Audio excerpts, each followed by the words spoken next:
Bueno, tenemos visita porque pasamos de la terapia de la risa a la terapia de la preocupación. Ay, Puede ay. ser con Diego Tachela. Le toca lo más Que tira así, difícil, toma, a Diego. Dieguito. Toma, Diego.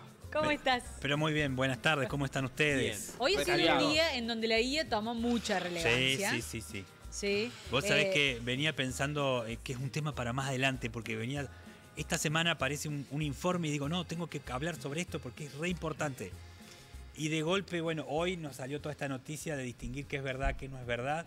La y algo inteligencia artificial usada por las dudas, disculpa Diego que te interrumpa, por las dudas aquellos que no lo hayan visto, Rodrigo de Loredo utilizó la inteligencia ¿El artificial. diputado de Loredo? Claro, utilizó la inteligencia artificial para hacer un video falso, hecho o creado con IA, del gobernador Martín Yarlora diciendo cosas que él quería que dijese. Claro, diciendo... lo escuché una partecita, incluso pone, es como un Yarlora que habla en contra de los docentes, en contra de los lo pone en un trabajadores. discurso provocador que nunca diría el verdadero Yarlora. ¿En joda o en serio? ¿Cómo es la cosa? Bueno, y él dice que él lo aclaró. No es joda, pero no es en serio.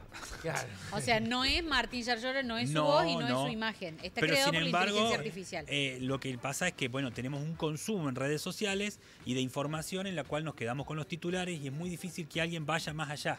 Claro, Claro, porque es el lo que él peligro. dice, el diputado dice, es que él aclaró de acuerdo a la legalidad de las redes, de las plataformas, con las etiquetas que hace falta en el copy, en todos lados, pero si ese video nosotros lo vemos circulando por sí solo... Exactamente, es un video que se puede bajar muy fácilmente y transmitir por Instagram, por otro Instagram que no tiene estas protocolos. aclaraciones, o por WhatsApp. Entonces tiene como un factor de riesgo donde la responsabilidad del autor, que además nunca le pidieron permiso a la persona para usar su imagen. Entonces, yo no sé cuánto lío va a haber o no, porque esto es una cuestión política, ¿sí? Pero ¿qué pasa cuando ¿qué pasa cuando alguien usa mi imagen sin mi consentimiento? Por ejemplo, las aulas. También hemos tenido un caso aquí donde Así es. un chico, un alumno, puso imágenes, las caras de las chicas en imágenes pornográficas. Sí, también. Esas imágenes que no se frenan nunca más. O sea, hay una cuestión de que lo que subimos a las redes o a internet no tenemos control para borrarlo. La huella digital y el derecho al olvido es un tema que es muy controversial aún en nuestro país en casos muy, muy resonados. O sea que hoy, por ejemplo, más allá de todas las explicaciones de Loredo, pasan unos cuantos meses y alguien pone Martín Yarlora y le puede salir este video. Sí. Puede aparecer este O sea, el video. delito mejor no, o el... Y por el ahí hecho ya nos no olvidamos. no cesa. Aparece No. solo, uno lo ve y es la imagen de él, la voz de él y con el movimiento de los porque labios. estos videos aparecieron ya en la primera campaña de Trump en Estados Unidos para presidente, que después ganó, en lo que se llaman deepfakes. ¿Sí? Son como mentiras profundas o falsedades profundas, porque además de generar una imagen estática como una foto, se genera un video y hoy es muy simple clonar la voz de alguien y hacer que diga algo. Ahora, si yo lo hago muy gracioso y muy grotesco y es muy difícil de que esto encaje con lo que está diciendo, bueno, puede ser que por un lado no le genere tanto daño, pero si yo pongo a cualquier persona a decir cosas que no debería o que no podría decir y lo hago circular, es muy probable que un 60% crea que esto es cierto. Pasó en las elecciones en la ciudad de Buenos Aires. Sí. ¿Se acuerdan Bien. que sacaron un video de Macri Macri a la mañana diciendo que había que votar por el candidato de Milei? Exactamente. Y yo no sé después en base a qué sacó esa estadística el famoso gordo Dam o esta gente que determinaban que hubo una cantidad de gente que lo vio y lo dio por válido. Claro que sí. Y ellos tenían un promedio, que si lo vieron 200.000 personas, había por lo menos 20.000 que lo daban por válido. Sí. Y eso podía influir en el voto de En esta el gente. voto de la gente. Es que sí, Miguel, o sea, cuando usaron la campaña en Estados Unidos, lo dijo Diego al pasar, Trump ganó, o sea, no quiere decir que ganó solamente por No, eso, no, pero digo, tiene una un gran diputado influencia. que lo hace ya sabiendo que esto puede pasar. Bueno. No puede ser algo que bueno, yo quería hacer solamente Quiso hacer una campaña de impacto, pero... Por supuesto, a ver, es una campaña de impacto, lo que no sé es cómo va a ser el resultado para él pero después. no es Esto es un análisis político después, Claro. hay que ver cómo le ¿No es resulta. deshonesto con los electores esto? ¿No es deshonesto con nosotros los ciudadanos? Creo que primeramente es deshonesto con Martín Yarlora, que no le preguntó Claro. y usó su imagen para esto, ¿sí? Que en este caso no es imágenes pornográficas, o sea, pero también es como un uso de su imagen sin consentimiento, que también hay que ver hasta dónde es su imagen. O sea, ¿qué nos pasa acá? Es que la legislación siempre viene un paso detrás. La otra noticia de esta semana que me parecía que era importante era que, en relación a esto de la tecnología y todo, que en Europa están avanzando en la prohibición del uso de celulares y que se estima que la generación beta, dicen ellos, que son los nacidos en 2025, o sea que acá viene un beta, no va a tener acceso a los teléfonos ni a las pantallas hasta que no tenga 6, 7, 12, 14 años y a las redes sociales hasta que no tenga 16, que lo van a prohibir por ley. ¿Sí? Entonces, en 2 o 3 años esta legislación va a llegar para acompañar y apoyar a padres, a instituciones educativas, que, a ver, sabemos qué pasó acá con el cigarrillo cuando se prohibió fumar en los bares y se penalizaba al dueño del bar. Entonces, en cualquier momento va a empezar a aparecer que se prohíbe usar los celulares en el aula y se penaliza a las escuelas o a las directoras porque los chicos usan el celular. Y entonces vamos a tener una regulación donde los padres no vamos a poder hacer esta injerencia o este poder de porque mi hijo yo se lo doy porque así sé dónde está o lo puedo llamar cuando quiera. Entonces, va a haber un cambio en este uso. Y también lo que hace falta es aprender el uso ético y la responsabilidad propia de cada uno. Bueno. Ahí es donde yo quería pensar ahora que analicemos la conducta de un diputado nacional. Sí, a ver, yo, es difícil. Vos me ponés una posición de la conducta de cualquiera, más allá de que sea diputado, pero bueno. Siento que hay una responsabilidad mayor, digo. O tuya contra un pero, amigo. Digo, sí. No lo quiero llevar al punto de este chico que hizo estas cosas con ella de las compañeras, pero digo, el rol de él es una persona que es elegida por los ciudadanos, los cuales también él cobra un sueldo por tener ese rol que es representarnos a los ciudadanos. Entonces digo, a mí por ahí me cabe o analizo que no es la misma responsabilidad de él de que otro tipo que en su casa agarra y prepara un video fake de Jarzol y lo tira a las redes. Tampoco, no es lo mismo que sea ni tampoco un el impacto diputado que esto tiene, porque digo, si yo hago esto y hago algo que es muy gracioso, yo lo tiro en mis redes y llega 4 amigos, 5... 100 personas lo ven. Aparte ahora, él lo definió como una campaña que estaba pensada totalmente. para llegar Él a hizo los esto con una intención que yo estimo que tiene que ver con generar ruido. Lo que no sé es si ese ruido cómo le va a terminar siendo favorable o desfavorable, porque acá sí viene la responsabilidad de los electores de decir no fue nada o sí fue algo. Pero por otro lado puede haber una injerencia de la justicia en determinar que dentro de las leyes que están vigentes hoy puede aplicar o no. Y por otro lado nos lleva a pensar qué leyes nos hacen falta que nos protejan. O sea, ¿cómo hago yo para protegerme y dónde protesto yo si alguien hace un video falso mío diciendo que hay que darle celular a los chicos? Esto iba a pasar tarde o temprano, ¿no? Porque bueno... en Buenos Aires hubo un fiscal que tuvo que actuar a partir de esto. Hay un vacío muy grande en las leyes. Y de Loredo siempre ha querido llamar la atención. Sacaba, no sé si se acuerdan, un libro que aparecía sumergido. Que iba en el después taxi. Iba en el taxi. El Fernet con Coca junto con Juez, haciendo ahí toda una publicidad que llamó la atención. Y esto también es para llamar la atención. Pero ya es con un gobernador elegido democráticamente, haciéndolo hablar. Él usó la inteligencia artificial en 2023, 2024, leyendo un discurso en la que decía hasta la inteligencia artificial sabe cuál es este concepto que los otros diputados no saben, entonces, bueno, como que usaba ya esta herramienta de tecnología en un momento punta que probablemente tenga que ver con que él sí usa mucho el espacio de redes, el espacio de internet, pero a veces, bueno, cuando hacemos estas cosas puede que salgan bien o que salgan mal, en resultados políticos, digo, ¿sí? Ahora, en responsabilidad, él tiene responsabilidad como cualquiera de nosotros, que eso es lo interesante de poder pensar en esto. ¿Cuántas veces hacemos un meme porque nos parece gracioso y no nos damos cuenta de lo agresivo que puede terminar siendo eso para la otra persona? ¿Sí? O incluso hacemos comentarios sobre cosas que decimos, bueno, pero algo habrá hecho, dijo Mirta Legrand. ¿Y vos qué hiciste para que te pegara? Sí. Y digo, no, tiene que abrirse el debate para que podamos repensar estas cosas, porque si no, funcionan de esta manera, polarizándonos en porque yo soy del partido de Loredo, porque yo soy partido de Yarlora, voy a estar a favor o en contra por una cuestión ideológica o política, cuando detrás hay una cuestión más ética, personal o de empatía incluso. Bueno, y yo voy ahí porque ahí nos llegamos después de todo esto que pasó y que trajo el día de hoy, también a hablar mucho de la inteligencia artificial. Voy a este tema que vos traías. ¿Cuánto de comodidad nos da la inteligencia artificial y roza con lo peligroso a no detectarlo y a no tener un pensamiento crítico sobre lo que estamos viendo? Sí, acá este tema a mí me despertó y pensar dos cosas que tengo en agenda para conversar, ¿no? Y una es el gemelo digital.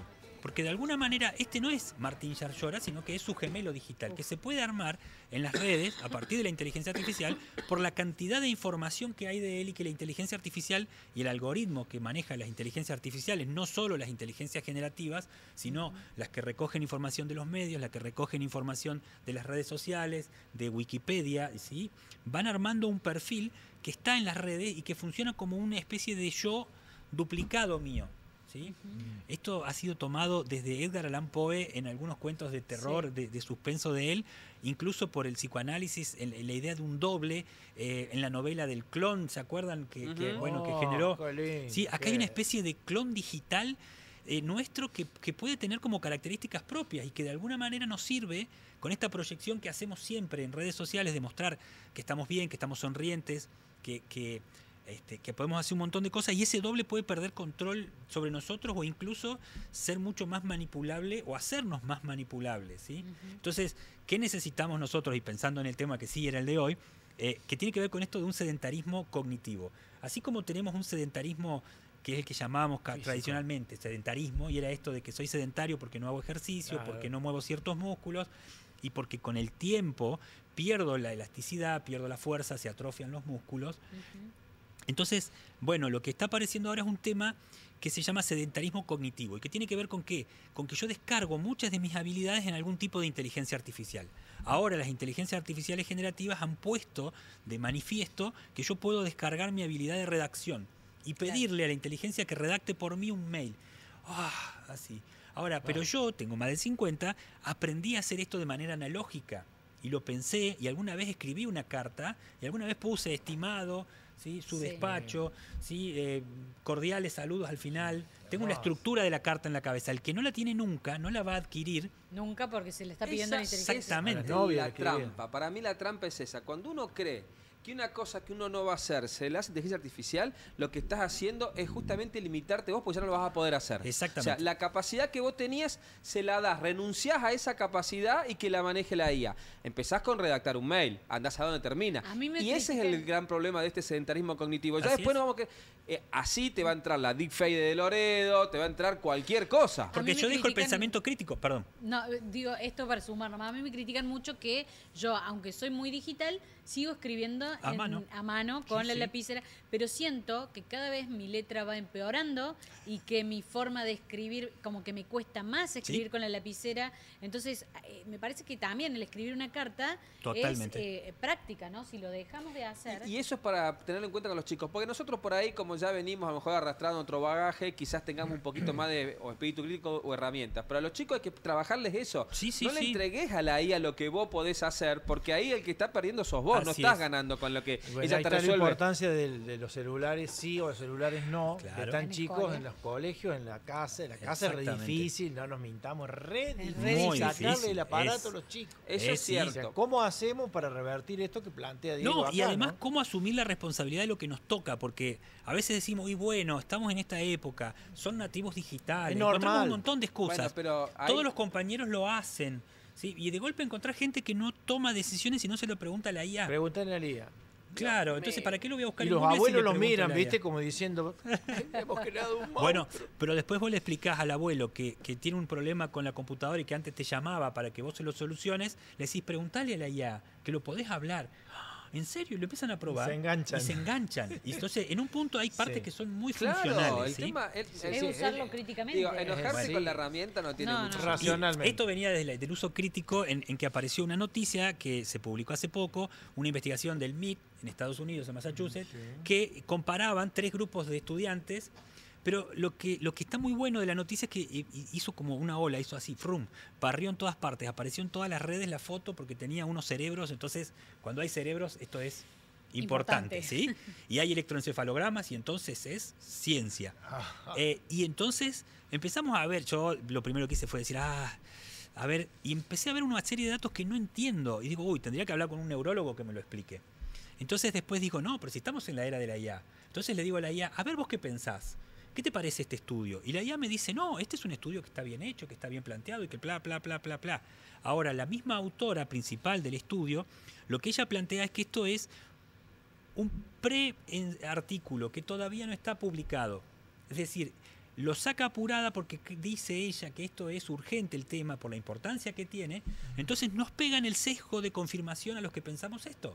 Claro. Entonces, ¿qué hacemos? Lo vamos a compartir.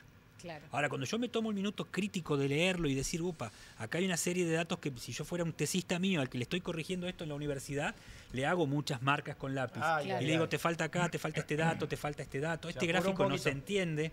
Pero como está publicado. Pero como ya está dando vuelta, y está publicado, pero no está publicado con una revisión de pares, que es una de las garantías que tienen los artículos en publicaciones científicas. Sí. Entonces nos deja una brecha ahí de que son científicos que publican, pero que más que dar a conocer la información, aprovechan la oportunidad y generan la polémica para ganar puntos, como cualquiera que haga un video falso de un gobernador en ejercicio. ¿Cuáles son nuestras habilidades por ahí que, bueno, justo estamos viendo el estudio ahí con cerebro, con el cefalograma, está todo el estudio? Cuando vos lo ves así y decís, wow, esto es cierto, y lees los primeros párrafos o lo que se ha publicado en todas partes y todos dicen, se demostró que ChatGPT te atrofia el cerebro. No, no está demostrado que lo atrofia. Está demostrado que en 3 grupos que les pidieron que hagan ensayos, en 4 sesiones de ensayos a lo largo de un periodo de tiempo, los que usaron ChatGPT demostraron tener menos conexiones en un aparato que usan para medir como un electroencefalograma la corteza eléctrica del cerebro y los movimientos que eso tiene. Ahora, de ahí a que eso sea una atrofia... Hay un camino, ¿no? Hay todo un camino. Y por otro lado son grupos de estudiantes que no está claro si son hombres, si son mujeres, si no tenían antes algún tipo de uso predominante o no del ChatGPT, qué tipo de, si escribían a mano o no. O sea, hay una serie de datos en el ensayo, en el estudio, que hacían falta para poder tener una lectura más crítica sobre el ensayo. Pero se puede saber, Diego, cuáles son las habilidades por ahí que más nos afecta. Sí. Lo que dice el estudio es que en estos jóvenes que estaban haciendo este estudio, los que usaron ChatGPT y dejaron de usar la redacción por cerebro, era la clasificación ChatGPT, Google Search o buscador de Google y cerebro. Los que empezaron a perder cantidad de palabras, no podían adueñarse del texto. Es decir, no podían decir, acá yo tengo en este texto que escribí una cita de... no tienen el autor, porque lo escribió la inteligencia artificial y no lo buscaron. Te lo tenés que aprender de memoria. El asunto es que también yo escuchaba a un psicopedagogo que decían que las personas que después utilizan tanto no pueden explicar los procesos de las cosas. No tienen el proceso, no tienen la apropiación sobre este proceso. Claro, entonces decís, bueno, pues si quiero preguntarle a la IA cómo hacer el turrón de garbanzo. Listo. Va, lo hace. Después cuando tenga que explicar ¿Cómo?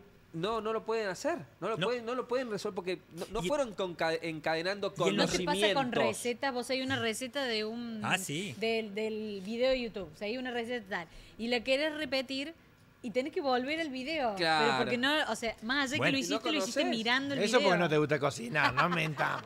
Yo no tiro la caja hasta que no terminé de cocinar. Porque vuelvo ahí. ¿Pero por qué? Porque no le presto atención. Y lo que nos hace la inteligencia artificial muchas veces es que maneja nuestra atención, maneja y nos puede manipular, ¿sí? Porque sabe un montón de cosas y nos deja vulnerables el uso de tanta inteligencia artificial a la manipulación. Porque en un momento la inteligencia artificial nos puede sugerir cosas porque alguien pagó. Y entonces nos va a decir, comprá garbanzos en la garbancería de Diego porque es la mejor. ¿Sí? Estos garbanzos que son orgánicos, que los tiene solamente este lugar, tenés que ir ahí. Bueno, hay un capítulo de Black Mirror que va por ahí, ¿no? Sí. Claro. Sí. Entonces, esa es una. Y la otra es que perdemos la capacidad del pensamiento crítico, la atención y la memoria. Yo digo la memoria y yo digo, ¿cuántos números de teléfono se acuerdan hoy? Yo 2 o 3 que me aprendí cuando era muy chica. Bueno, pero que sean útiles hoy celulares de quién tenés que llamar y vos decís... De mi madre y el fijo de mi madre que ya no existe más. Claro, entonces la memoria, hemos perdido. ¿Cuántos números de documentos? ¿Te acordabas de...? No, claro. El DNI como todavía lo usamos, yo creo que lo... Pero de la familia. Bueno, sí, todo, de tu hijo te acordás de todo, me imagino. No me acuerdo más. No. Yo tengo que hacer un gran esfuerzo y lo hago porque es un ejercicio, ¿sí? Claro. Lo mismo que el ejercicio de leer prestando atención a lo que leo. Porque llego acá y digo, ¿qué estaba haciendo acá? Y ya pensé en 10 cosas. De sentarme en la computadora y no abrir cosas paralelas porque, digo, qué interesante. Y ya me fui a ver, y ya me fui a ver. Y después digo, ¿a qué venía cuando llegué a la cocina? Bueno, entonces en eso nos vamos a ver afectados inmediatamente. Y lo que hace falta en esto es poder volver a ejercitar la memoria, la atención, el pensamiento crítico, incluso la creatividad. Los textos que son redactados con el ChatGPT en un punto como no es un pensamiento como el nuestro, es un pensamiento algorítmico, pero que busca las estadísticas. Entonces, lo más probable que se repita.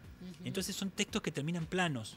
Que por más que uno le diga, esfuérzate más, sé más creativo, sí, lo mismo siguen dando vueltas. Siguen dando vueltas sobre lo mismo. Entonces, hace falta nosotros retomar ese texto y humanizarlo y poder cuestionarlo. Es decir, ¿de dónde sale esto? Pero, a ver, en un punto, si vos revisás para arriba, capaz que es porque vos le dijiste, yo quiero una receta de cocina que incluya garbanzo. Y después digo, ¿por qué todo tiene garbanzo? Pero porque yo se lo pedí.